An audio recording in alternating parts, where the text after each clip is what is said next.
సంవత్సరానికి 365 రోజులు మూసీ నదిలో నీళ్లు ప్రవహించాల్సిందే అని ప్రణాళికలు సిద్ధం చేయాలని చెప్పి అధికారులను పిలిస్తే అధికారులు మన స్థాయిలోనే కాదు ప్రపంచ స్థాయిలో అనుభవం ఉన్న కన్సల్టెంట్స్ ఉంటే మనకి ఈజీ అవుద్ది.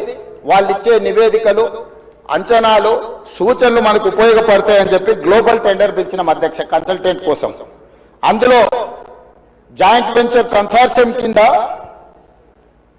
మన్హాట్ సింగపూర్ ప్రైవేట్ లిమిటెడ్ సింగపూర్ కు సంబంధించిన సంస్థ, కుష్మన్ వేక్ఫీల్డ్ ప్రైవేట్ లిమిటెడ్, రియోస్ డిజైన్ స్టూడియో ఒకరు ప్రాజెక్టులు డిజైన్లలో, రెండవరు ఫైనాన్షియల్ కన్సల్టెంట్స్ ఒక ఆర్థికంగా ఏ రకంగా బ్యాంకుల నుంచి రుణాలు పొందాలి, ఏ రకంగా వ్యాపార కేంద్రాలను అభివృద్ధి చేయాలి, మూడవరు నీళ్లను ఏ విధంగా ఉపయోగించాలో ఈ ముగ్గురు కన్సార్షియం కింద ఏర్పడి ఈరోజు మూసీ రివర్ డెవలప్మెంట్ ఫ్రంట్ నుంచి మనం టెండర్లు పిలిచి ఈ కన్సల్టెంట్స్ మనం అపాయింట్ చేసుకోవడం జరిగింది అధ్యక్ష.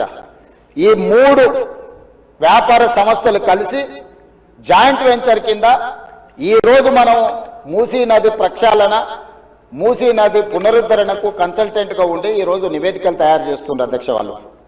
వాళ్ళు ఇచ్చిన ప్రాథమిక అంచనాలు, ప్రాథమిక నివేదికలు ఫస్ట్ ఫేజ్ ఉస్మాన్ సాగర్ నుంచి బాపు ఘాట్, హిమాయత్ సాగర్ నుంచి బాపు ఘాట్, ఈ రెండు ఇక్కడికి వచ్చి కలిసి బాపు ఘాట్ దగ్గర గాంధీ సరోవర్ మనం నిర్మించదలుచుకున్నాం అధ్యక్ష.